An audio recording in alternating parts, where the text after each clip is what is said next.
আল্লাহ সুবহানাহু ওয়া তাআলা বলেন, আল মালু ওয়াল বানুনা যিনাতুল হায়াতিদ দুনিয়া ওয়াল বাকিয়াতুস সালিহাতু খায়রুন ইনদা রাব্বিক।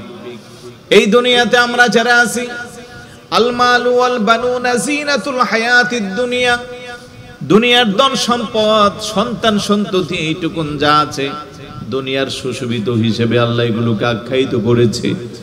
অপর আয়াতে আল্লাহ বলেন, যুজ্জিনা লিন-নাসি হুব্বুশ শাহাওয়াতি মিনান নিসাই ওয়াল বানিনা ওয়াল কানাতিরিল মুকান্তারাতি মিনাদ যাহাবি ওয়াল ফিদ্দা ওয়াল খাইলিল মুসাওওয়ামাতি ওয়াল আনআমি ওয়াল হারস। এই পৃথিবীতে আমি মানুষের জন্য সুশোভিত করে দিয়েছি। যুজ্জিনা লিন-নাস হুব্বুশ শাহাওয়াত, মানুষকে আমি সুশোভিত করে দিয়েছি বিশেষ করে মিনান নিসা, নারীদের দ্বারা, ওয়াল বানিন, সন্তান সন্ততি দ্বারা, ওয়াল কানাতিরিল মুকান্তারাতি মিনাজ যাহাব, আর হলো রাশিকৃত স্বর্ণ রৌপ্য দ্বারা, মিনাজ যাহাবি ওয়াল ফিদ্দাতি, রাশিকৃত স্বর্ণ রৌপ্য দ্বারা, ওয়াল খাইলিল মুসাওয়ামাতি, চিহ্নিত অশ্ব, ওয়াল আনাম, গবাদি পশু, ওয়াল হারস, কৃষি ফল ফলন, এই কিছুর মাধ্যমে আমি পৃথিবীর মানুষকে সুশোভিত করে দিয়েছি। এই জিনিসগুলোর প্রতি মানুষ আকর্ষিত হবে, তাদের প্রেম ভালোবাসা বৃদ্ধি পাবে, তারা সেই দিকে ধাবিত হবে। তারপরে আল্লাহ বলেন, যালিকা মাতাউল হায়াতিদ দুনিয়া, এই সব কিছু হচ্ছে পার্থিব জীবনের, পার্থিব জীবনের ভোগ্য বস্তু। বড় করে বলি আল্লাহু আকবার। এই যে আজকে আমি সন্তানের প্রতি ধাবিত হয়ে গেলাম, স্ত্রীর প্রতি ধাবিত হইলাম, স্বর্ণ রৌপ্যের প্রতি ধাবিত হইলাম, গবাদি পশুর প্রতি আমি ধাবিত হইলাম, জমি জামার প্রতি আমার প্রেম ভালোবাসা বেড়ে গেল। এই সবটুকুন আল্লাহ সাজিয়ে আল্লাহ বলতেছেন এই সবটুকুন হলো পার্থিব জীবনের ভোগ্য বস্তু। তাইলে আজকে দুনিয়াতে আছি, কালকে নাই, আগামীকাল এই সময়ে থাকার কোনো গ্যারান্টি নাই। 40, 50, 60, 70, 80, 90, 100 বছর না হয়ে হায়াত পেলাম, তারপরও পরকালের ঠিকানা চিরস্থায়ী বাজেট আল্লাহর কাছে আমাদের জন্য আছে না নাই?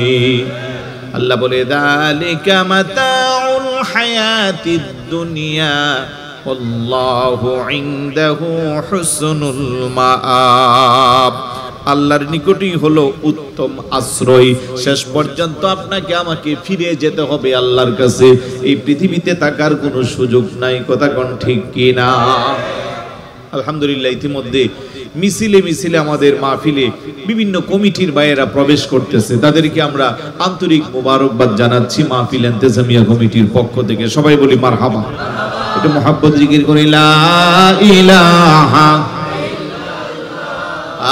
লা ইলাহা, জোরে জোরে লা ইলাহা, জবান খুলে লা ইলাহা, একসাথে লা ইলাহা, হাসবি রাব্বি জাল্লাল্লাহ মা ফি কলবি, হাসবি রাব্বি মা ফি কলবি, নূর মুহাম্মদ সাল্লাল্লাহু লা ইলাহা লা ইলাহা ইল্লাল্লাহ লা ইলাহা। ভাইজান, এই কালেমা প্রচারেতে আসলেন নবী এই ধরাতে, বলেন এই কালেমা প্রচারেতে আসলেন নবী এই ধরাতে, কত কষ্ট দিনে রাতে, কত করিলেন নবী সাল্লাল্লাহু আলা লা ইলাহা লা ইলাহা লা ইলাহা নাই আমল কোনো সাধনা, যখন জিজ্ঞাসা করবেন রাব্বানা, বলেন নাই আমল কোনো সাধনা, যখন জিজ্ঞাসা করবেন রাব। সেদিন নবী আপনি ছাড়া মোদের বাঁচার, আপনি ছাড়া মোদের বাঁচার কোনো উপায় থাকবে না। লা ইলাহা এই যে বাতাস এখানে দৌড়ে একটু ঘুরাই দিন। লা ইলাহা। ভাইজান কেমনে যাব মদিনা, মদিনার রাস্তা চিনি না, বলেন কেমনে যাব মদিনার রাস্তা চিন। আমার মুর্শিদ জানে ঠিকানা, আমার মুর্শিদ জানে আমরা যাব সোনার মদিনা। লা ইলাহা লা ইলাহা। ভাইজান কত সুন্দর মদিনা, যার নাই কোনো তুলনা, বলেন কত সুন্দর, আজার নাই কোনো তুলনা। তোমরা বোঝেও কেন বুঝো না, তোমরা বোঝেও কেন, ভাইজান ঈমানে হইল মদিনা। লা ইলাহা লা ইলাহা লা ইলাহা। আই হায় আমিরারে মনের বাসনা, বুঝাইলে কেউ বুঝে না, বলেন আমিরারে মনের বুঝাইলে কেউ, শোনাইলে কেউ শুনে না, বলেন শোনাইলে হাই হাই শুনেন শাহে মদিনা। লা ইলাহা লা ইলাহা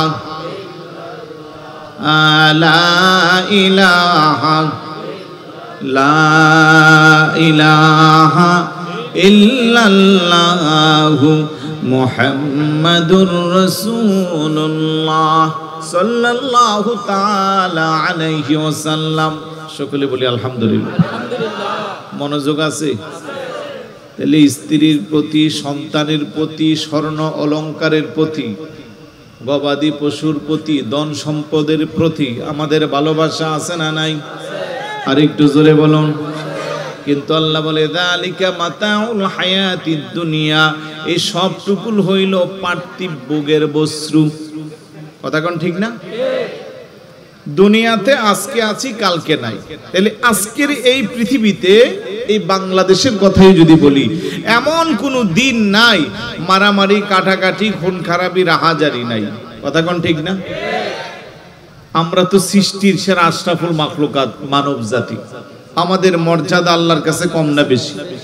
আর বিশেষ করে আমরা যারা বাংলাদেশে বসবাস করি, আমরা 92% মুসলমান। পরকালের বিশ্বাস আমাদের আছে না নাই? জান্নাত জাহান্নাম আমাদের বিশ্বাস আছে না নাই? কবর আখেরাত আমাদের বিশ্বাস আছে না নাই? তো যারা পরকালকে বিশ্বাস করে, কবরের আযাবকে বিশ্বাস করে, কবরের আযাব চিরন্তন সত্য বলে জানে, মানে, তারা যদি ঈমানদার হয়, তারা এই ধরনের অন্যায়, জুলুম, নির্যাতনে নিজেকে সম্পৃক্ত করতে পারে? এখন বলবেন যে কেন পারে?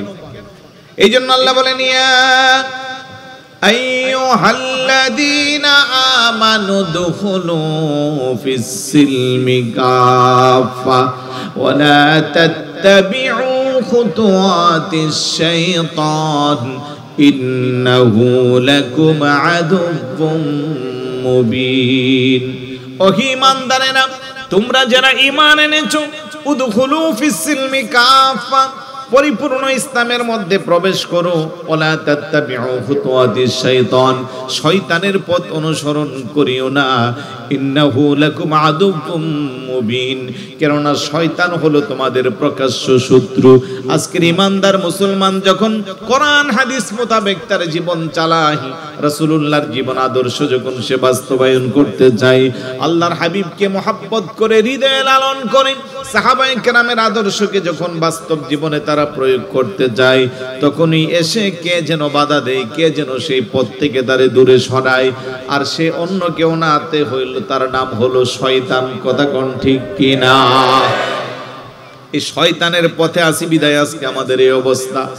এই জন্য আল্লাহ বলে ওয়ালা তাত্তাবিউ খুতুওয়াতিশ শাইতান, শয়তানের পথ অনুসরণ করা যাবে না। যেহেতু তুমি ঈমানদার, তুমি মুসলমান, শয়তান যে তোমাকে আমাকে বাধা দিবে সেই ঘোষণা দিয়েছেন কে? আর একটু জোরে বলুন। আল্লাহ বলেন ক্বালা ফাবিমা আগওয়াইতানি লাআকউদান্না লাহুম সিরাতাকাল মুস্তাকিম সুম্মা লাআতিয়ান্নাহুম মিন বাইনি আইদিহিম ওয়া মিন খালফিহিম ওয়া আন আইমানিহিম ওয়া আন শামাইলিহিম ওয়া লা তাজিদু আকসারাহুম শাকিরিন। জোরে বলুন আল্লাহু আকবার। ফাবিমা আগওয়াইতানি লাআকউদান্না লাহুম সিরাতাকাল মুস্তাকিম, শয়তানকে যখন আল্লাহ অভিসম্পাদ দিয়া বের করে দিল, শয়তান বলল, আল্লাহ তোমার বান্দারা কি করে তোমার ভালো পথে অগ্রগামী হয়, তারা কি করে সহজ সরল পথে তাদের জীবন চালায় আমি দেখে দিব। লাআকউদান্না লাহুম সিরাতাকাল মুস্তাকিম, আমি তাদের সঠিক পথের মাঝখানে যায় বাধা বিঘ্নতা সৃষ্টি করব, আমি উৎপেতে বসে থাকব। সুম্মা লাআতিয়ান্নাহুম মিন বাইনি আইদিহিম ওয়া মিন খালফিহিম, আমি তাদের সামনের দিক দিয়ে বাধা দিব, পিছনের দিক দিয়ে বাধা দিব। ওয়া আন আইমানিহিম ওয়া আন শামাইলিহিম, ডান দিক দিয়ে বাধা দিব, বাম দিক দিয়ে বাধা দিব। ওয়া লা তাজিদু আকসারাহুম শাকিরিন, ফলে তুমি তোমার বান্দাদেরকে তোমার কৃতজ্ঞশীল বান্দার অন্তর্ভুক্ত পাইবে না। চিৎকার করে বলি নাউযুবিল্লাহ। সামনে পিছে ডানে বামে সর্বদিক দিয়ে বাধা দিবে শয়তান। ঘোষণাকার আর একটু জোরে বলুন কার? এখন কথা হলো হুজুর আল্লাহই তো বলে দিল সামনে পিছনে ডানে বামে সব দিক দিয়ে শয়তান বাধা দিবে, এখন আমরা কি করব? না না না, যেমন আল্লাহ বলে দিয়েছে সব দিক দিয়ে শয়তান বাধা দিবে, তেমনি আল্লাহ আবার আমাদেরকে সেই ওয়াদাও দিয়েছে। আল্লাহ বলেন আলাম আহাদ ইলাইকুম ইয়া বানি আদম আল্লা তা'বুদুশ শাইতান ইন্নাহু লাকুম আদুউম মুবিন। সুবহানাল্লাহ বলবেন না? আল্লাহ কো আমার বনি আদম আমার সাথে ওয়াদাবদ্ধ, লা তা'বুদুশ শাইতান, তারা শয়তানের ইবাদত বন্দেগী করবে না, কারণ আমি আল্লাহ তাদেরকে জানান দিয়েছি ইন্নাহু লাকুম আদুউম মুবিন, শয়তান হলো তোমাদের প্রকাশ্য শত্রু। কথা বলেন ঠিক কি না? আবারও জবান খুলে বলুন আমাদের শত্রু কে? শয়তান। জোরে শয়তান।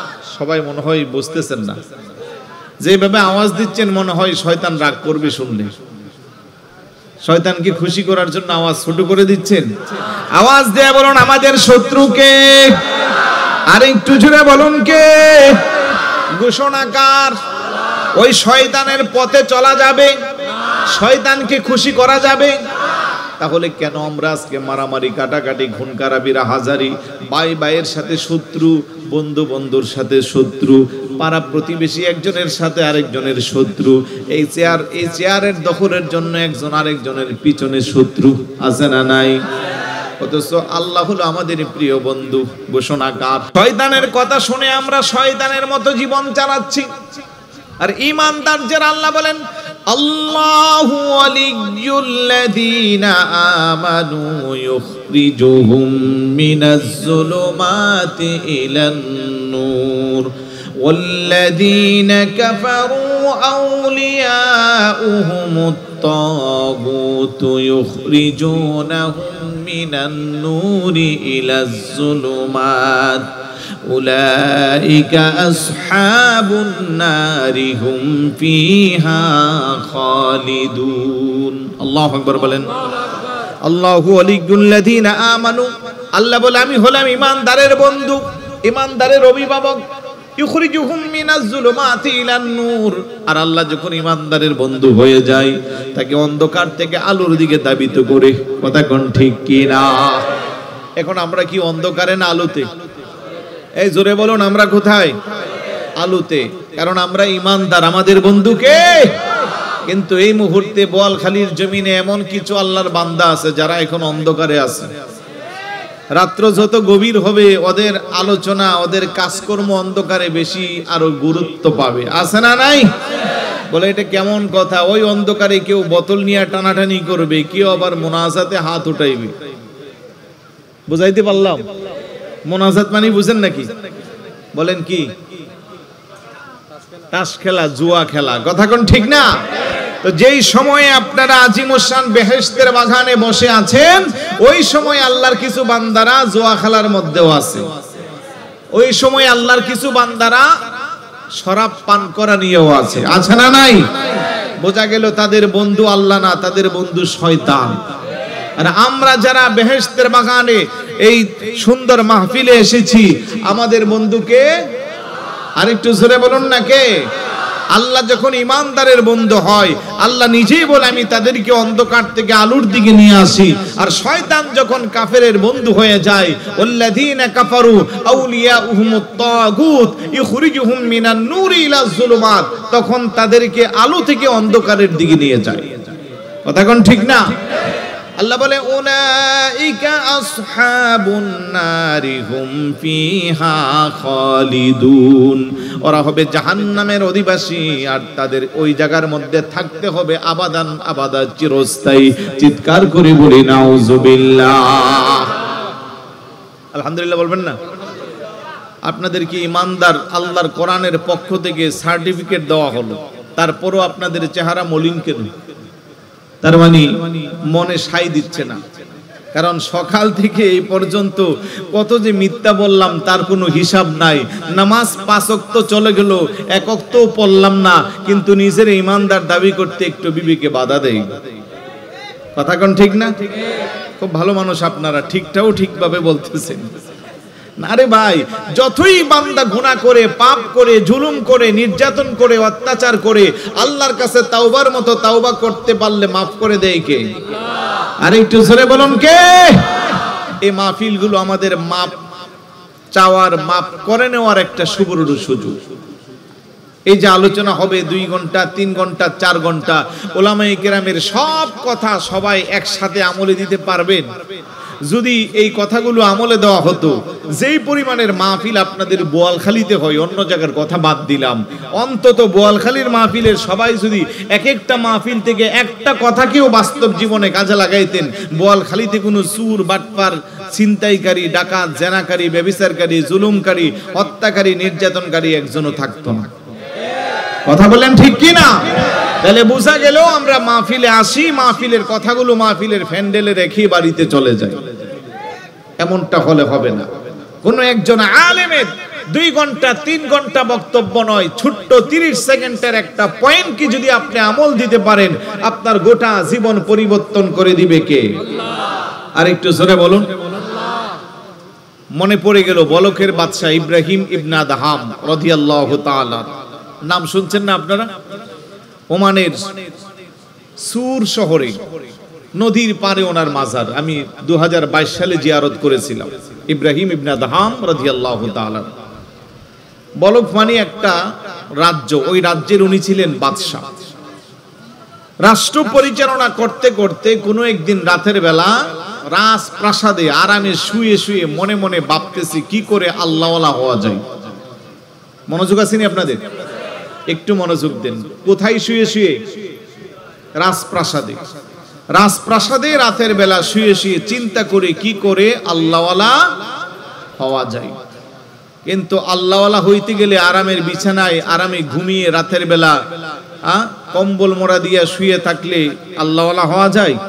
যারা আল্লাহওয়ালা হয়েছে তাদের জীবনী দেখলে দেখা যায় তারা এশারে রুজু দিয়ে ফজরের নামাজ পড়ছে, 5 ওয়াক্ত নামাজের পাশাপাশি আশরাক আওয়াবিন তাহাজ্জুদ তারা মিস দেন নাই। কথা কোন ঠিক কি না? বলকের বাদশা ইব্রাহিম ইবনে আদহাম রাজপ্রাসাদে শুয়ে শুয়ে চিন্তা করে কি করে আল্লাহওয়ালা হওয়া যায়। হঠাৎ করে গভীর রজনীতে ওনার ছাদের উপরে মানুষ চলার পায়ের আওয়াজ শোনা যাচ্ছে। ইব্রাহিম ইবনে আদহাম আশ্চর্য, রাষ্ট্রে আমার এত বড় পুলিশ বাহিনী, সেনাবাহিনী, বিভিন্ন ধরনের পাহারাদার, তাদেরকে অতিক্রম করে কে আমার ছাদের উপরে রাতের বেলা হাঁটছে, তার পায়ের আওয়াজ শোনা যাচ্ছে। ডাক দিয়া বলল কে? উপর থেকে জবাব দিল বাদশাহ, আমি একজন রাখাল। রাখাল বলাতে বাদশার মেজাজ আরো গরম। কথা কোন ঠিক কি না? রাখাল চিনেননি আপনারা? রাখাল কারে কয়? যারা গরু ছাগল চড়াই।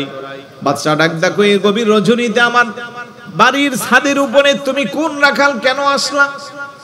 ডাক দিয়া কো, বাদশা আমি আমার বকরিটা হারিয়ে ফেলেছি, তাকে খুঁজে নেওয়ার জন্য আসছি।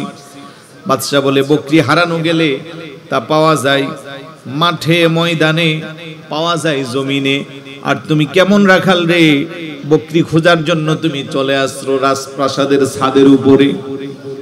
তুমি তো বড় পাগল রাখাল। বলাটা স্বাভাবিক যুক্তি আছে না নাই? জোরে বলুন, আছে না নাই? বকরি পাওয়া যায় মাঠে ময়দানে জঙ্গলে, আর বকরি খোঁজার জন্য চলে গেল রাজপ্রাসাদে। বাদশা উত্তেজিত হয়ে বলে, তুই বড় পাগল রাখাল।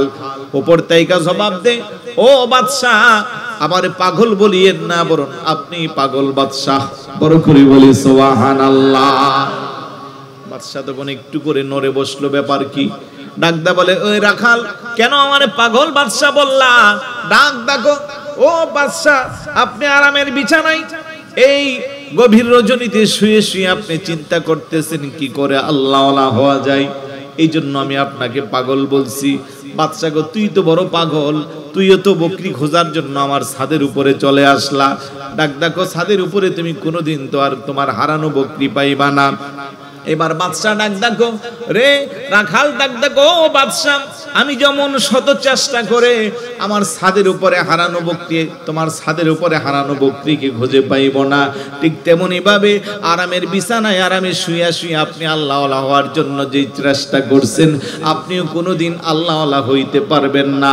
আল্লাহওয়ালা হইতে গেলে দুনিয়ার মুখ ছেড়ে দিতে হবে। চিৎকার করে বলি সুবহানাল্লাহ। আল্লাহু আকবার।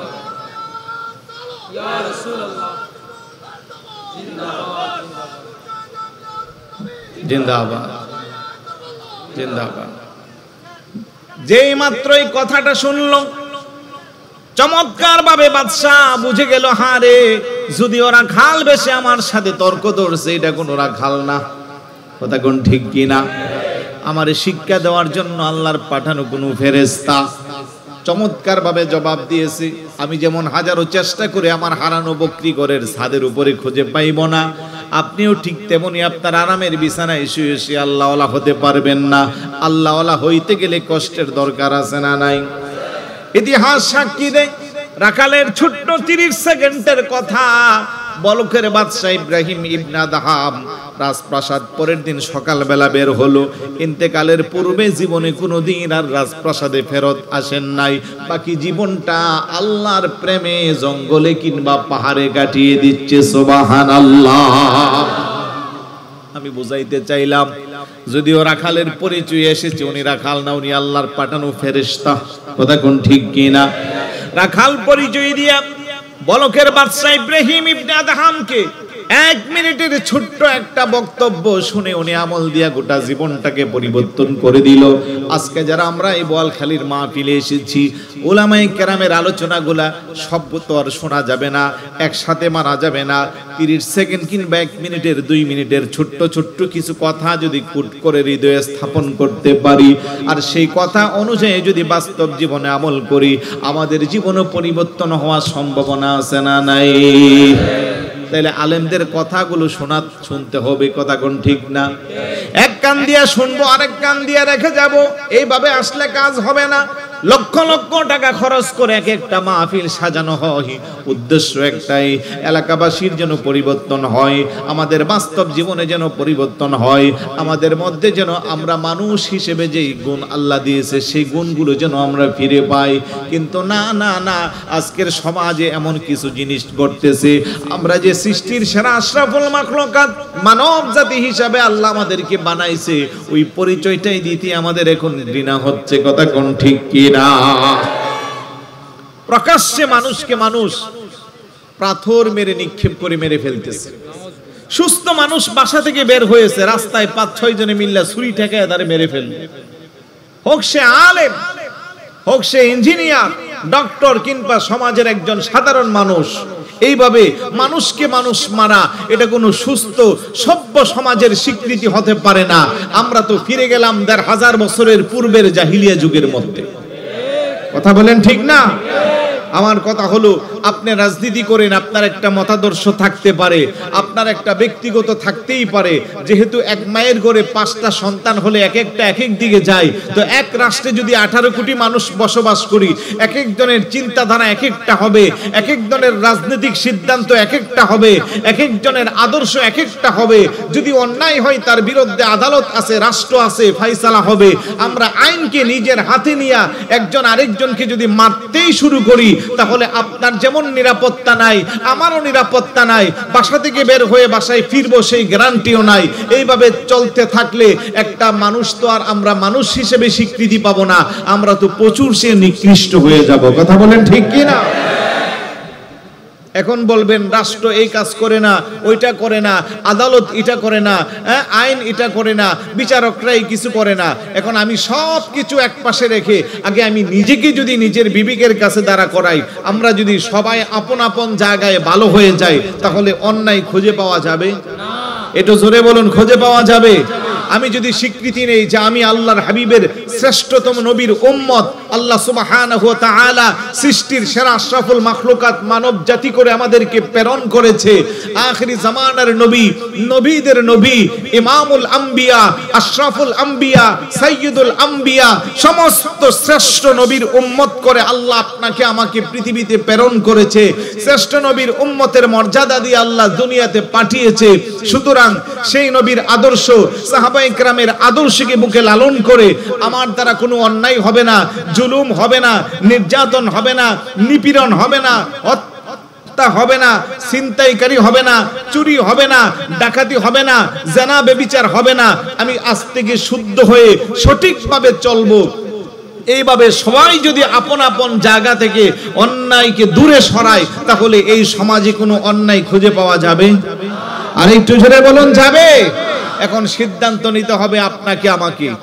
আমরা চাইলে আমাদের সমাজকে বদলাতে পারবো, আমরা চাইলে আমাদের রাষ্ট্রকে বদলাতে পারবো, আমরা চাইলে আমাদের হারানো ঐতিহ্য, যারা 1000 বছর পূর্বে জাহিলি যুগের মানুষগুলো যারা প্রকাশ্যে মানুষকে জেনা ব্যভিচারে লিপ্ত থাকতো, কন্যা সন্তান জন্মগ্রহণ করলে গলায় টিপে টিপে মাটির নিচে পুঁতে দাফন করত, যারা মানুষকে জীবন্ত আগুনে পুড়াইয়ে মেরে ফেলতো, জীবন্ত মানুষকে মাটির নিচে দাফন করত, সেই মানুষগুলো পেয়ারা রাসূলের সান্নিধ্যে এসে তারা হয়ে গেল খয়রুল কুরুনি করনি, পৃথিবীর শ্রেষ্ঠতম যুগের স্বীকৃতি পেয়ে গেল।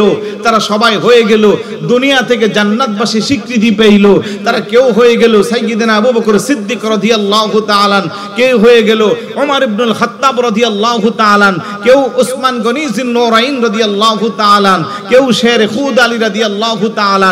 এইভাবে হুজুরের কাছে এসে তারা সৃষ্টির সেরা আশরাফুল মাখলুকাতের সমস্ত গুণে গুণান্বিত হয়ে গেল। কথা বলেন ঠিক কি না? তো সেই রাসূলের উম্মত আমরা, সেই রাসূলের আদর্শকে যদি মানি, আমাদেরও পরিবর্তন হওয়ার সম্ভাবনা আছে না নাই? খারাপ লাগতেছে? বিরক্ত হচ্ছেন?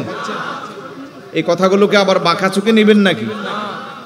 বাঁকা চোখে নিয়েন না, সুস্থভাবে আপনিও ভাবেন, আমিও ভাবি, তাইলে আমাদের চোখ খুলে যাবে, অন্ধত্ব দূর হয়ে যাবে। আপনাদেরকে একটু কষ্ট দিব, কষ্ট করতে রাজি আছেন কারা কারা? মাশাআল্লাহ, আপনারা তো অনেক মহব্বতের মানুষ, সবাই হাত উঠাইছেন। সবাই কষ্ট করবেন? টেনশনে আছেন না? জানে কোন কষ্টের কথা? কষ্টটা হলো যেহেতু আমরা বসে গেছি, বারবার নড়াচড়া করতে কষ্ট হবে।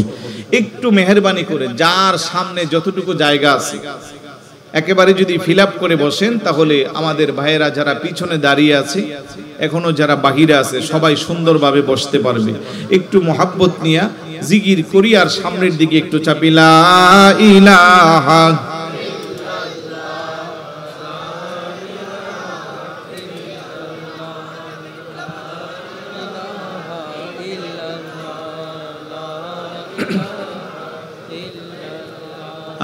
লা ইলাহা লা ইলাহা। ভাইজানে বহু দূরে মদিনা, আমরা কেমনে যাব জানি।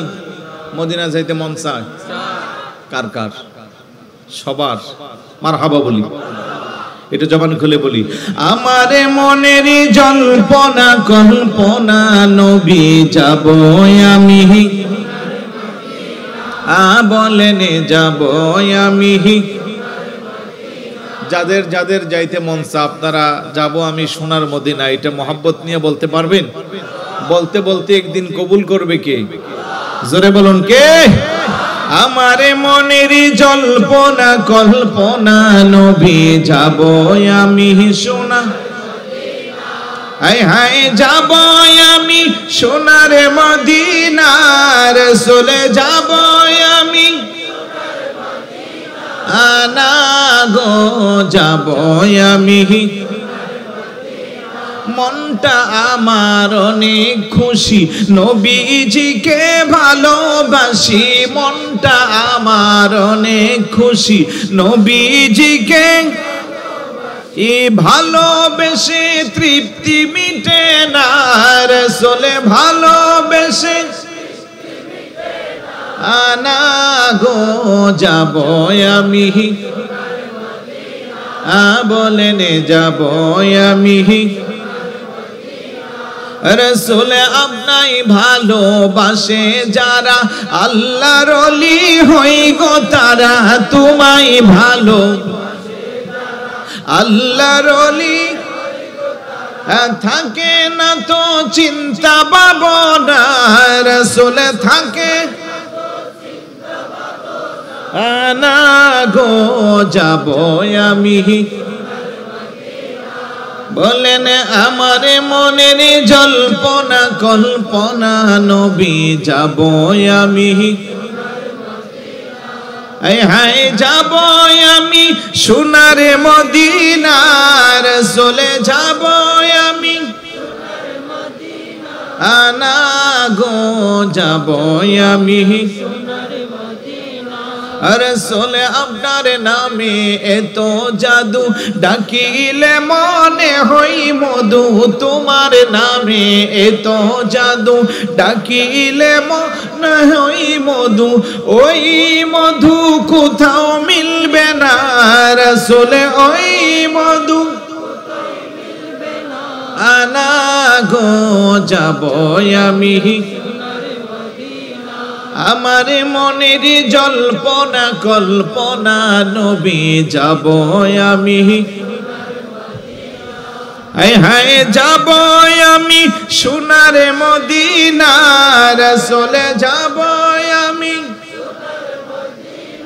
আনা গো যাব আমি।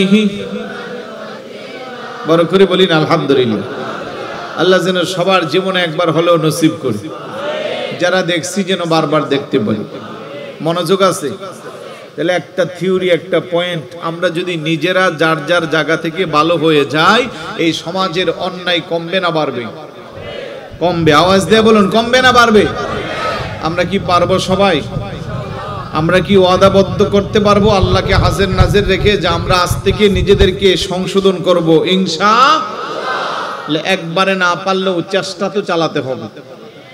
কারণ এই সমাজে যেই পরিমাণের অপরাধ বেড়েছে, এভাবে বাড়তে থাকলে আমাদের নেক্সট প্রজন্ম তারা আমাদেরকে ধিক্কার দিবে, তারা আমাদেরকে অভিশাপ দিবে যে আমরা কোন পৃথিবীর আলো দেখলাম। এইভাবে কি হতে পারে?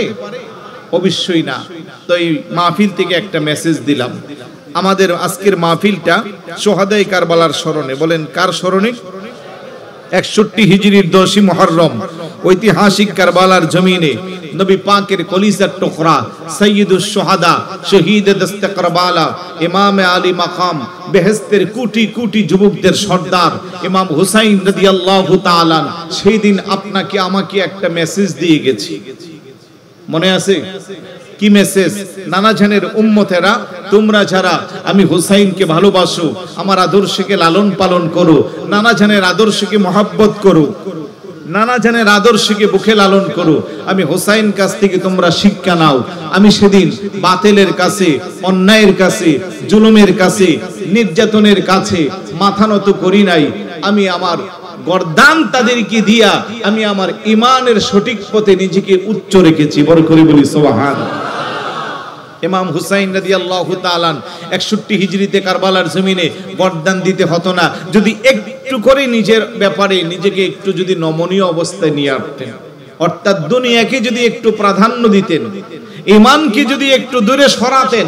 আজকের এই দিনে আমার মতো টুপিওয়ালা, পাগড়িওয়ালা, জুব্বাওয়ালা, দাড়িওয়ালা হাজার হাজার আছে যারা টাকার কাছে নিজের ঈমানকে বিক্রি করে দিয়েছে। কথা কোন ঠিক কি না?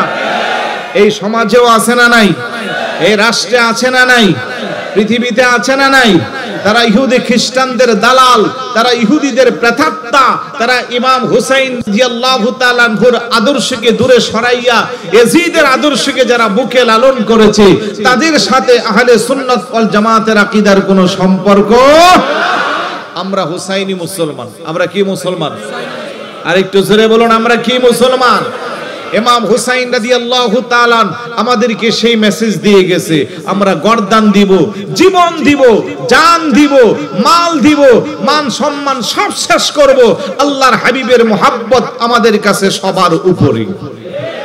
কথা বলেন। এই কথাগুলো বলার উদ্দেশ্য হলো আজকে এই সমাজে নামাজি আছে, এই সমাজে রোজাদার আছে, এই সমাজে হাজি আছে, এই সমাজে দাবিদার গাজী আছে, এই সমাজে বড় টুপিওয়ালা আছে, এই সমাজে পাগড়িওয়ালা আছে, এই সমাজে জুব্বাওয়ালা আছে, কিন্তু এই সমাজে ইমাম হুসাইন রাদিয়াল্লাহু তাআলা আনহুর আদর্শকে বুকে লালন করে এমন মানুষের সংখ্যা কমে যাচ্ছে। কথা কোন ঠিক কি না?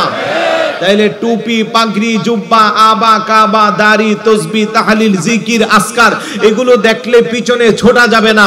আগে দেখতে হবে আমার রাসূলের কলিজার টুকরা ইমাম হুসাইন রাদিয়াল্লাহু তাআলা আনহুর আদর্শ বুকে আছে কি নাই। কথা কোন ঠিক না? আল্লাহু আকবার। ইয়া রাসূলুল্লাহ, ইয়া গাউসুল আজম। আল্লাহর হাবিব এই জন্য তিরমিজি শরীফের মধ্যে হাদিস আমাদের জন্য রেখে গেছেন 1000 বছর পূর্বে, ইন্না বানি ইসরাঈল তাফাররাকাত আলা 72 ফিরকাতান ওয়া তাফতারিকু উম্মতি আলা 73 মিল্লাতান কুল্লুহুম ফিন-নার ইল্লা মিল্লাতান ওয়াহিদাতান ক্বালু মান হিয়া ইয়া রাসূলুল্লাহ ক্বালা মা আনা আলাইহি ওয়া আসহাবি। চিৎকার করে বলি সুবহানাল্লাহ। আমার নবী বলছেন, শোনো, বনি ইসরাইলের যুগে নবীদের উম্মতের দল ছিল 72টা, আমার উম্মতের মধ্যে একটা বাড়াইয়া হবে 73টা। কুল্লুহুম ফিন-নার, সবাই হবে জাহান্নামী, ইল্লা মিল্লাতান ওয়াহিদাতান, একটা হবে জান্নাতি। সাহাবারা জিজ্ঞাসা করলো, মান হিয়া ইয়া রাসূলুল্লাহ, জান্নাতি সে কোন দল? নবী বলে, মা আনা আলাইহি ওয়া আসহাবি, যেই দলের মধ্যে আমি নবী আছি, আমার সাহাবাই কেরাম আছে, এটা হবে জান্নাতি, বাকি সব হবে জাহান্নামী। কথা কোন ঠিক কি না? তাইলে মা আনা আলাইহি ওয়া আসহাবির ব্যাখ্যা করতে যাইয়া মুল্লা আলী কারি হানাফি আলাইহির রহমা, যিনি মিশকাত শরীফের সরা মিরকাত লিখেছেন, উনি বলতেছেন মা আনা আলাইহি ওয়া আসহাবি আই আহলে সুন্নাত ওয়াল জামাত। বড় করে বলি সুবহানাল্লাহ। এই জন্য আমাদের একটা পরিচয়, আমরা আহলে সুন্নাত। আমাদেরকে কেউ সুন্নি বললে আমরা খুশি না বেজার? জোরে বলুন, সুন্নি বললে খুশি না বেজার? আমরা, আমাদের দল এটা কোনো নতুন দল না। সাহাবারাও ছিল সুন্নি, তারপরে আজ পর্যন্ত আস্তে আস্তে 1500 বছর পর্যন্ত আমাদের কাছে তারই ধারাবাহিকতা এসেছে, আমরাও সুন্নি। কথা কোন ঠিক না? জোরে বলুন না আলহামদুলিল্লাহ। কেউ আমাদেরকে সুন্নি বললে আমরা খুশি। আমরা কি খুশি? তো সুতরাং আহলে সুন্নাত ওয়াল জামাতের আকীদা যারা আমরা বুকে হৃদয়ে লালন করব, আমরা ইমাম হুসাইন রাদিয়াল্লাহু তাআলা আনহুর আদর্শকে প্রাধান্য দিতে হবে। ইমাম হুসাইন রাদিয়াল্লাহু তাআলা নানা জানের রেখে যাওয়া ইসলামকে অক্ষত রাখার জন্য, কালেমার ঝান্ডাকে উঁচু করার জন্য আপনার কাছে আমার কাছে সত্যিকারের মেসেজ দেওয়ার জন্য একটা নয় দুইটা নয় একসাথে 4টা বিসর্জন দিয়েছেন। পৃথিবীর ইতিহাসে এমন দ্বিতীয় দৃষ্টান্ত আর খুঁজে পাওয়া যাবে না। বড় করে বলি সুবহানাল্লাহ। 1 নম্বরে দেশের মায়া ত্যাগ করেছেন, 2 নম্বরে সম্পদের মায়া ত্যাগ করেছেন, 3 নম্বরে সন্তানের মায়া ত্যাগ করেছেন, 4র্থ নম্বরে নিজের বুকের তাজা রক্ত বিসর্জন দিয়েছেন। সুবহানাল্লাহ। আমার ইমাম হুসাইন রাদিয়াল্লাহু তাআলা পৃথিবীর সবচেয়ে নামি দামি জায়গা, শান্তির জায়গা মদিনাতুল মুনাওয়ারা অবস্থান করেছিলেন। পাষণ্ড ইয়াজিদ বাহিনী একের পর এক যখন অত্যাচার বাড়িয়ে দিল, জুলুম নির্যাতন যখন তারা বাড়িয়ে দিল, ইমাম হুসাইন রাদিয়াল্লাহু তাআলা আনহুকে যখন ইয়াজিদের কাছে বায়াত তলব করলো, আমার ইমাম হুসাইন রাদিয়াল্লাহু তাআলা আনহু চিন্তা করলো, না, আমি যদি ইয়াজিদের হাতে বায়াত গ্রহণ করি, কারণ সে একটা ফাজের ফাসিক, যে কোরআন হাদিস বিরোধী কার্যকলাপ চালায়, নানা জানের আদর্শের বিপক্ষে যার জীবন চালায়, তার মতো ফাজের আর ফাসিকের কাছে আমি বায়াত গ্রহণ করতে পারবো না, তার সাথে আমি একত্বতা পোষণ করতে পারবো না। আমি যদি তার দিকে দাবিত হই, আমার নানা জানের কোটি কোটি গুনাহগার উম্মত তার পথে চলে যাইবে। কিয়ামতের ময়দানে নানা জানের সামনে আমি মুখ দেখাইতে পারবো না। সুতরাং আমি মদিনাতুল মুনাওয়ারার মুহাব্বত আমার ভিতরে যা আছে, প্রয়োজনে মদিনা আমি ছেড়ে চলে যাইব, তারপরও ইয়াজিদের হাতে বায়াত গ্রহণ করব না। কথা কোন ঠিক কিনা? সেদিন মদিনাতুল মুনাওয়ারা ছেড়ে যাওয়া আমার ইমাম হুসাইন রাদিয়াল্লাহু তাআলা আনহুর জন্য কষ্ট ছিল না? কেমন কষ্ট ছিল? পাহাড় সমান কষ্ট। এত কষ্ট করে উনি মদিনাতুল মুনাওয়ারার মায়া ত্যাগ করলো। আপনাকে আমাকে মেসেজ দিল, ও নানার উম্মতেরা, আমি ইমাম হুসাইন, যেই মদিনার মাটির সাথে আমার সম্পর্ক, যেই মদিনার সাথে আমার স্মৃতি বিজড়িত, যে মদিনাতে আমার বেড়ে ওঠা ছোটকালে নানা জানের সাথে হাজারো রকমের স্মৃতি বিজড়িত, যে মদিনার অলিতে গলিতে নানার বুকে চড়ে, নানার পিঠে চড়ে, নানার কোলে চড়ে আমি বড় হয়েছি, যে মদিনা আরশ আজিমের চেয়ে আরো বেশি দামি। কথা কোন ঠিক কিনা? আন্না রাউজাতান নবী সাল্লাল্লাহু আলাইহি ওয়াসাল্লাম খায়রুম মিনাল কাবাতিল মুশাররাফা ওয়া আফদালু মিনাল আরশিল মুআল্লাহ। আল্লাহু আকবার বলেন। আল্লাহু আকবার। রাসূল পাকের যে রওজা মুবারক রয়েছে মদিনাতুল মুনাওয়ারা, ওই রওজা মুবারকের মর্যাদা, ওই রওজা মুবারকের দাম আরশ আজিমের চেয়ে আরো বেশি। খানায়ে কাবা নয়, আরশ আজিমের চেয়ে আরো বেশি দামি। সুবহানাল্লাহ। ওই মদিনাতুল মুনাওয়ারা ছেড়ে যাওয়া কত কষ্ট, তারপরও একমাত্র ঈমানের উপরে ঠিক থাকার জন্য, ঈমানের উপরে সাবেত থাকার জন্য, নানা জানের উম্মতকে সত্যিকারের ঈমানের পথের দিশা দেখানোর জন্য মদিনাতুল মুনাওয়ারার মায়া ত্যাগ করেছে, তারপরও ঈমান থেকে দূরে সরে নাই। সুবহানাল্লাহ। ও মদিনার মাটি রে, তুই যে বড় খাঁটি রে, বলেন ও মদিনার মাটি, তুই যে বড় খাঁটি রে, আমার নবীর কারণে, বলেন আমার নবীর কারণে। তুমি সিলায়াসের গিয়েছেন খুদার হাবিব, তোমার নসিবে খুইলা গেল রে আমার নবীজির চরণে রে, বলেন নসিবে খুইলা গেল রে আমার নবীজির চরণে রে, আমার নবীর কারণে, বলেন ও মদিনার মাটি রে, তুই যে বড় খাঁটি রে, বলেন ও মদিনার মাটি রে, তুই যে বড় খাঁটি রে, আমার ওই মাটি তো মাটি নয়, শোনো তাহারি পরিচয়, ওই মাটি তো মাটি নয়, শোনো তাহারি পরিচয়, পাগল হইয়া মাটি কাঁদে রে আমার নবীজির সুখে তেরে। বলেন পাগল হইয়া মাটি কাঁদে রে আমার নবীজির সুখে তেরে। আমার নবীর কারণে বলেন ও মদিনার তুই যে বড় খাঁটি রে। বলেন ও মদিনার মাটি তুই যে বড় খাঁটি রে আমার নবী।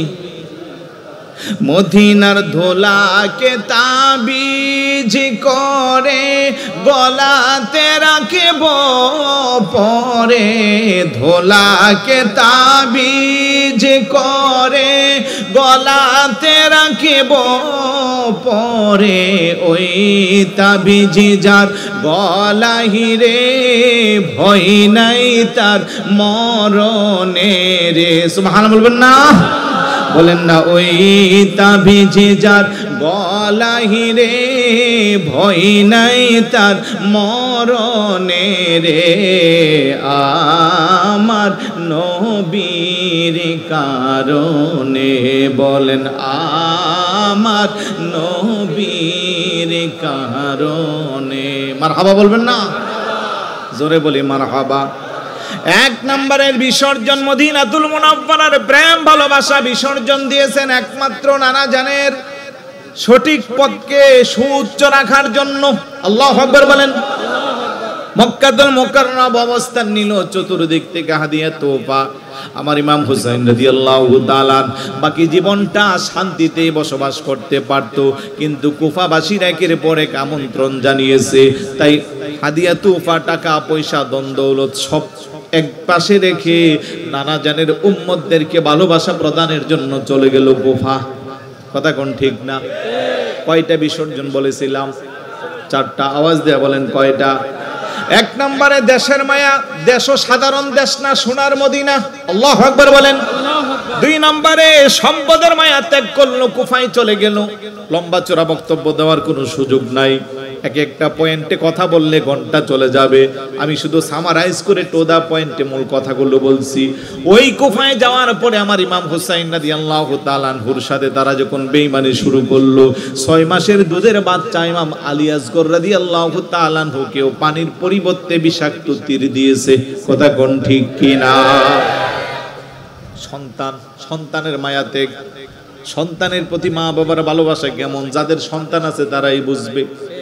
আমার ইমাম হুসাইন রাদিয়াল্লাহু তাআলা 6 মাসের দুধের বাচ্চা ইমাম আলী আসগরকে নিয়ে ইয়াজিদ বাহিনীর কাছে বলল, আমি আমার জন্য তোমাদের কাছে কোনো পানি চাই না, আমার হাতেও পানি দিতে হবে না, তোমরা তোমাদের হাত দিয়ে আমার সন্তান আলী আসগরের মুখে যদি এক ফোঁটা পানি দাও, আমার সন্তানটা কান্না করতে করতে গলা দিয়া কোনো আওয়াজ আসে না, চোখ দিয়া পানি আসে না, পানির পরিবর্তে রক্ত আসতেছে, নড়াচড়াও করে না, একবারে নিস্তেজ হয়ে গেছে।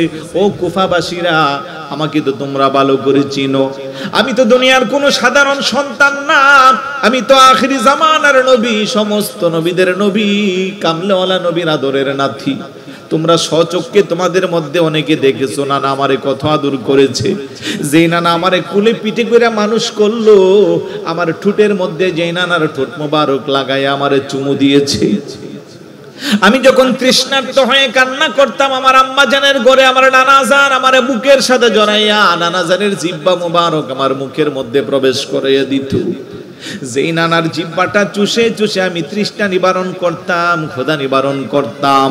ওই কামলাওয়ালা নবী আমারে কত আদর করছে তোমরা জানো। আজকে তোমাদের কাছে আমি কিছুই চাই না, তোমরা তোমাদের নিজ হাতে এসে আমার সন্তানকে এক ফোঁটা পানি পান করাও। আমি তোমাদের সাথে ওয়াদা দিলাম, আমার আলী আসগরকে যদি আজকে এক ফোঁটা পানি তোমরা দান করো, কাল কিয়ামতের ময়দানে আমি আমার নানা জানের কাছ থেকে তোমাদের জন্য হাউজে কাউসারের পানির ব্যবস্থা করব। চিৎকার করে বলে সুবহানাল্লাহ। ইয়াজিদিরা কেমন নিষ্ঠুর ছিল, কতটা নির্দয়া ছিল, কেমন প্রচন্ড ছিল। বেহেশতের কোটি কোটি যুবকদের সর্দার ইমাম হুসাইন রাদিয়াল্লাহু তাআলা আনহু এইভাবে তাদের কাছে বিনতি করলো এক ফোঁটা পানির জন্য, তাও নিজের জন্য না, 6 মাসের দুধের বাচ্চা ইমাম আলী আসগরের জন্য। কথা কোন ঠিক কিনা? ছোট বাচ্চার প্রতি কারো কোনো শত্রুতা আছে? আওয়াজ দিয়ে বলুন। 6 মাসের দুধের বাচ্চা ইমাম আলী আসগর এক ফোঁটা পানি তো দিলই না, এত কিছুর উপরেও দূর থেকে একটা বিষাক্ত তীর নিক্ষেপ করে ছেড়ে দিল। মুহূর্তের মধ্যে তীরটা ইমাম হুসাইন রাদিয়াল্লাহু তাআলা আনহুর কোলের মধ্যে 6 মাসের দুধের বাচ্চা মাসুমে বেখুতা মাসুমে বেখুদা ইমাম আলী আসগর রাদিয়াল্লাহু তাআলা আনহুর গলার মধ্যে মুহূর্তের মধ্যে বিঁধে গেল। একটা নারা দিয়া উনি জান্নাতে চলে গেল। ইন্না লিল্লাহি ওয়া ইন্না ইলাইহি রাজিউন। কথা কোন ঠিক কিনা? আল্লাহু আকবার।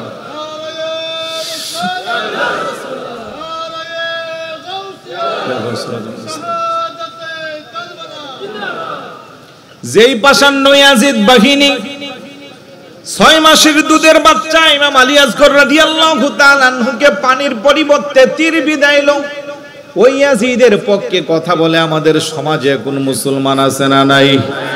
আর একটু জোরে বলুন, আছে না নাই? শুধু তো ইয়াজিদের পক্ষে কথা বলে না, আর একটু বাড়াইয়া কই ইমাম হুসাইন রাদিয়াল্লাহু তাআলা আনহু নাকি ক্ষমতালোভী ছিল। জোরে বলে নাউজুবিল্লাহ। ও মুসলমান, যদি ক্ষমতার জন্যই কুফা যাইতো ওই কাফেলার মধ্যে 6 মাসের বাচ্চা থাকতো না। কথা কোন ঠিক কিনা? ওই কাফেলার মধ্যে মা বোনেরা, পর্দার অন্তরালের মহিলারা থাকতো না। তার মানে ইমাম হুসাইন রাদিয়াল্লাহু তাআলা আনহুর কাছে যারা পরিমাণও ক্ষমতার লোভ ছিল না। ক্ষমতার লোভ থাকে কার? যাদের অস্তিত্ব নাই। কিন্তু আমার ইমাম হুসাইনের অস্তিত্ব তো এত শক্ত, যিনি পরকালে জান্নাতে কোটি কোটি যুবকদের সর্দার। কথা কোন ঠিক কিনা? দুনিয়ার এই ক্ষণস্থায়ী ক্ষমতা আসলেই কি না আসলেই কি, যাকে জান্নাতের কোটি কোটি যুবকদের সর্দার বানানো হয়েছে, কামলেওয়ালা নবী তাকে দুনিয়া থেকে জান্নাতের সার্টিফিকেট দিয়েছে, ওই ইমাম হুসাইন এই দুনিয়ার ক্ষমতা থাকবে, এই কথাটা কোনো ইমানদার তার মুখে বলতে পারে? যদি বলে তাহলে তার ঈমান থাকতে সেই ইয়াজিদের প্রেতাত্মা। কথা কোন ঠিক কিনা? কিন্তু 1450 বছর পরে এসেও বাংলার জমিনে টুপিওয়ালা, দাড়িওয়ালা, পাগড়িওয়ালা, জুব্বাওয়ালাদের কাছ থেকে আমাদেরকে সেই কথা শুনতে হয় যে ইয়াজিদ খুব ভালো মানুষ ছিল। শোনেন নাই? আপনারা শোনেন নাই? ইয়াজিদ খুব ভালো মানুষ ছিল, প্রতি রাতে 100 রাকাত নফল নামাজ পড়তো। জোরে বলি নাউজুবিল্লাহ। আহা, আফসোস লাগে, আফসোস লাগে একজন ইমানদার কি করে ইয়াজিদের পক্ষে কথা বলে, যার নির্দেশে আহলে বায়াতের এতগুলো সদস্য 72 জনকে শহীদ করা হলো। শুধু শহীদ করে ক্ষান্ত হন নাই, ইমাম হুসাইন রাদিয়াল্লাহু তাআলা আনহুর সের মুবারককে শুলির আগায় চড়ে 3 দিন পর্যন্ত কুফার অলিতে গলিতে মানুষকে দেখিয়েছে যে দেখো আখিরি জামানার নবীর কলিজার টুকরা ইমাম হুসাইন রাদিয়াল্লাহু তাআলা আনহুর মাথা মুবারক। কেন দেখানো হয়েছে? মানুষকে ভয়ভীতি পাওয়ার জন্য, যে আর যেন কেউ ইয়াজিদের পক্ষে কথা না বলে। বড় করে বলি নাউজুবিল্লাহ। ইতিহাসগুলো জানার পরেও কি আপনি বলবেন যে ইয়াজিদ ভালো মানুষ ছিল? আর আপনি বললেই কি আমরা মেনে নিব? যেখানে মাযহাবের ইমামরা, বড় বড় আকাবের আলেমরা সার্টিফাই করেছে ইয়াজিদ লানাতুল্লাহ, সে অভিশপ্ত, জাহান্নামের কীট, তার পক্ষে কোনো আলেম, কোনো আল্লামা, কোনো মুহাদ্দিস, মুফতি কেউ তার পক্ষে কখনো রায় দিতে পারে? এই জন্য মুহররম মাস আসলে সারা বছরই আমরা শুহাদায়ে কারবালার স্মরণে মাহফিল করি, ওই দিক দিয়ে আবার ঈদে মিলাদুন নবী করি। কিন্তু সবাই কি করে ভাই? আওয়াজ দেন না, সবাই করে? মুহররম রবিউল আউয়াল মাস আসিলে ইমানদার আর মুনাফিকদের পরিচয় মিলে। কথা কোন ঠিক কিনা? মুনাফিক বুঝেন তো? ইসলামের যত ক্ষতি না কাফের মুশরিকরা করেছে, তার চেয়ে বেশি করেছে, তার চেয়ে বেশি করেছে। কোরআনুল কারীমে সূরা আছে সূরাতুল মুনাফিকুন, মুনাফিকদের নামে আল্লাহ সূরাও নাজিল করছে, বুঝেন না? ওরা ইসলামের বেশি ক্ষতি করেছে।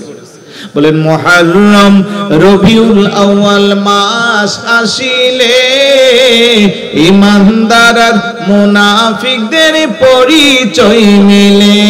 বলেন ইমানদার আর মুনাফিকদের পরিচয় মিলে। খারাপ লাগতেছে? মনে কষ্ট নিচ্ছে?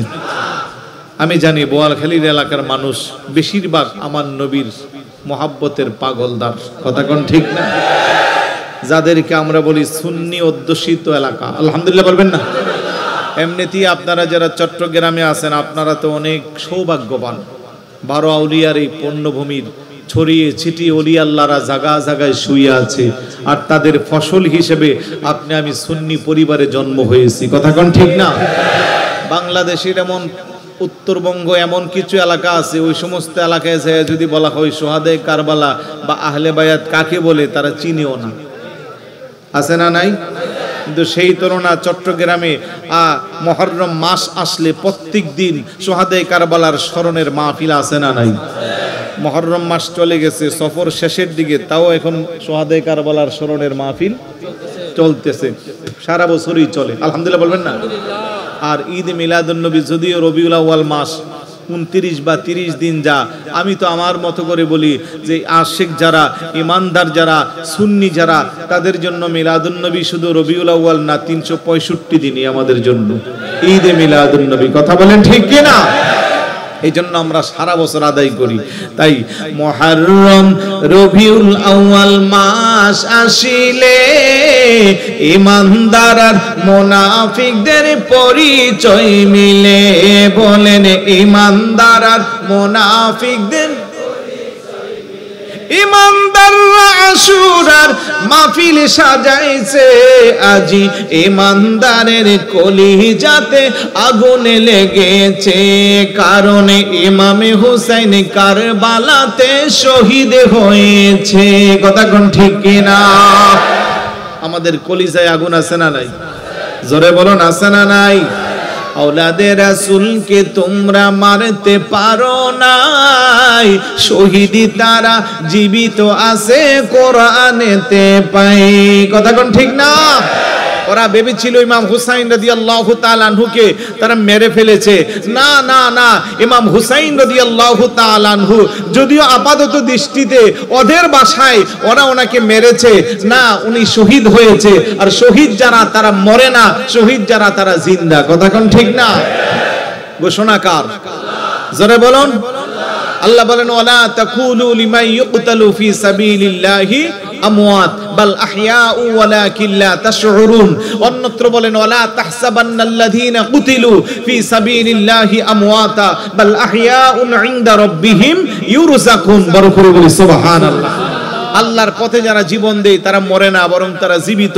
তাদের রিজিকের ফয়সালা করে কে? জোরে বলুন কে? আওলাদে রাসূলকে তোমরা মারতে পারো নাই, শহীদি তারা জীবিত আছে কোরআনেতে পাই। বলেন শহীদি তারা জীবিত আছে কোরআনে। আল্লাহ তাআলা তাহাদেরকে রিজিক দিতেছে, তারা সবাই নূরে নবীজির কদমে আছে, কথা কোন সুবহানাল্লাহ। জোরে বলুন না। এই কথার সাথে আপনাদের কোনো দ্বিমত আছে নাকি? আর জোরে বলুন আছে নাই? ইমাম মুসলিমের ছেলেরা এতিম অসহায়, টাকার জন্য মুনাফিকেরা শহীদ করে দেই, কথা কোন ঠিক না? ছোট ছোট দুইটা বাচ্চা, মুসলিম ইবনে আকিল রাদিয়াল্লাহু তাআলা, একজনের বয়স 8, আরেকজনের বয়স 6। আগেও তো বলেছি, আবারও বলতেছি, যেহেতু মাঠ কানায় কানায় পুড়ায় গেল, তাহলে যারা বাহিরে আছে তাদেরকে একটু বসার সুযোগ দেওয়া দরকার আছে না নাই? জোরে বলুন। যার সামনে যতটুকু জায়গা আছে একটু কি সামনে চাপা যাবে? একটু মেহেরবানি করে চাপেন। আলহামদুলিল্লাহ বলি। আমাদের মধ্যে আদব আছে, কারণ আদব আছে বিদায় আমরা সুন্নি, কথা কোন ঠিক না? যতবারই কষ্ট দিচ্ছি বাইরে কিন্তু সামনের দিকে আসতেছি। প্রজেক্টরের বাই যিনি আছেন মাঝে মধ্যে একটু ঘুরাইয়া বাইদেরকে দেখায়েন, সবার চেহারাটা যেন বড় করে এখানে দেখা যায়, তাহলে সবার ঘুমটা ভাঙবে। কথা কোন ঠিক না? সবাই একটু খুশি হবে। কোন দিকে আছেন আপনি? একটু ঘুরে ঘুরে মুরব্বী বাবা সহ সাইডে সাইডে যা আছে সবাই একটু নিয়ে আসবে। শুধু আমাদেরকে বারবার ধরে রাখলে হবে না। মনোযোগ আসেনি সবার? ইমাম মুসলিম ইবনে আকিল রাদিয়াল্লাহু তাআলা নূর ছোট ছোট দুইটা বাচ্চা, একজনের নাম ইমাম ইব্রাহিম আর একজনের নাম ইমাম মুহাম্মদ। একজনের বয়স ছিল 6, আরেকজনের বয়স ছিল 8। বাচ্চা দুইটাও বাবার সাথে গিয়েছিল, কিন্তু পাষাণ্ড ইয়াজিদ বাহিনী টাকার লোভে মুনাফিকরা এই বাচ্চা দুইটাকেও শহীদ করেছে। কথা কোন ঠিক কি না? ইমাম মুসলিমের ছেলেরা এতিম অসহায়, টাকার জন্য মুনাফিকেরা শহীদ করে দেই। কথা কোন ঠিক কি না? সেই টাকায় আজও মুনাফিক বিক্রি হইতেছে, আজি ইমানদারের কলিজাতে আঘাত লেগেছে। বলেন ইমানদারের কলিজাতে পক্ষ থেকে, ফুটন্ত ফুলের পক্ষ থেকে আল্লামা তাহিরি হুজুরের আগমন, জাতীয় শিশু কিশোর সংগঠন ফুটন্ত ফুলের পক্ষ থেকে, বোয়ালখালীর পক্ষ থেকে আহলান সাহলান। সবাই বলি আলহামদুলিল্লাহ, জোরে বলি আলহামদুলিল্লাহ।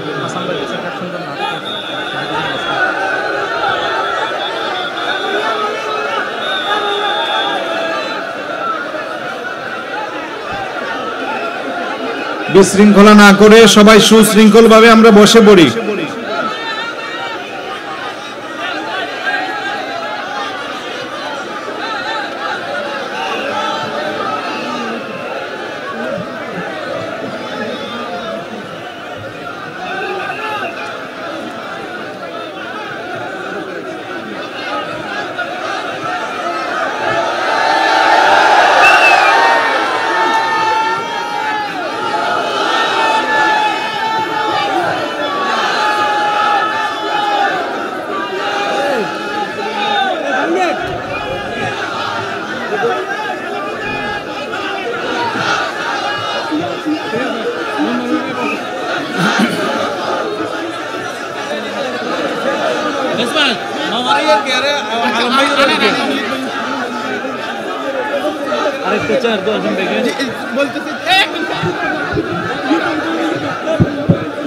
সবাই বলি আলহামদুলিল্লাহ, আর একটু জোরে বলি আলহামদুলিল্লাহ। আমরা যে ভদ্র এটার একটা পরিচয় দেওয়া দরকার আছে। আমরা যে আদো বলা তার পরিচয় দেওয়া দরকার আছে। তাহলে একদম সবার আওয়াজ বন্ধ হবে, আওয়াজ বন্ধ হবে। পাশাপাশি যারা দাঁড়িয়ে আছেন আপনারা বসে পড়েন, কোনো বিশৃঙ্খলা করবেন না। সুন্দর একটা পরিবেশ, আমরা ইনশাআল্লাহ মন ভরে প্রাণ ভরে আমরা আলোচনা শুনবো। অনেক প্রতিকূল অবস্থায় আজকের এই সুন্দর আয়োজন আবার পরিপূর্ণতা পেয়েছে, আলহামদুলিল্লাহ বলি। আমাদের এই মাহফিল সৌন্দর্য বৃদ্ধির জন্য আমাদের প্রশাসনের বাইরা অক্লান্ত পরিশ্রম করছেন, এবং এলাকার যারা স্বনামধন্য ব্যক্তিবর্গ আছেন ওনারাও কষ্ট করছেন।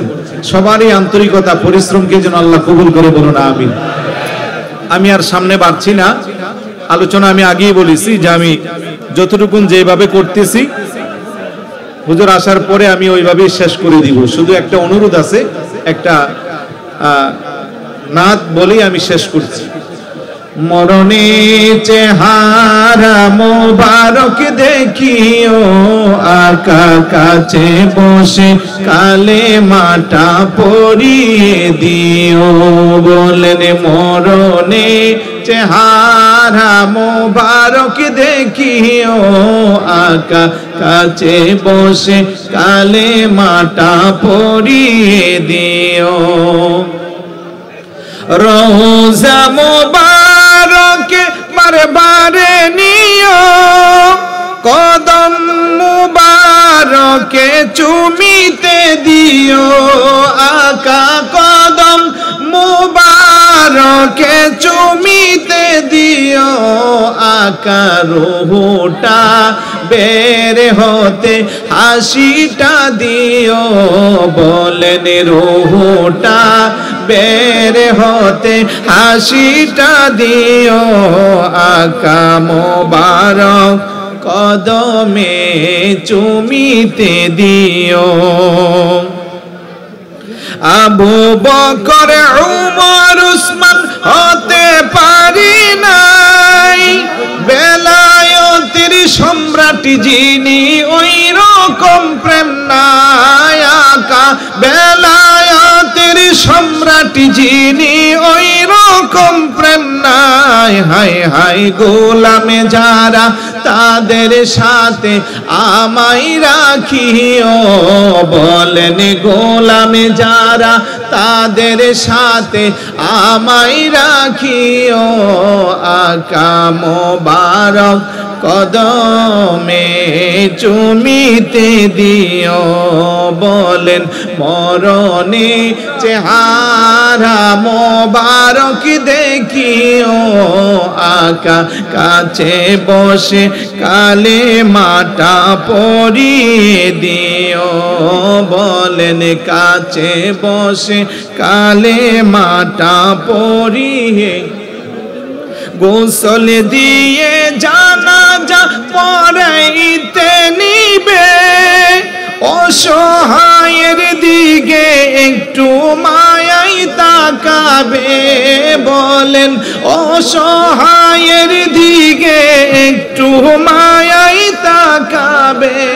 হাই হাই কবরে যখন আমি একা থাকিব, বলেন কবরে যখন আমি একা থাকিব, তোমার মোবারক কদমে টানিয়া নিও, বলেন মরণে চেহারা মোবারক দেখিও, আকা কাছে বসে কালেমাটা পড়িয়ে দিও।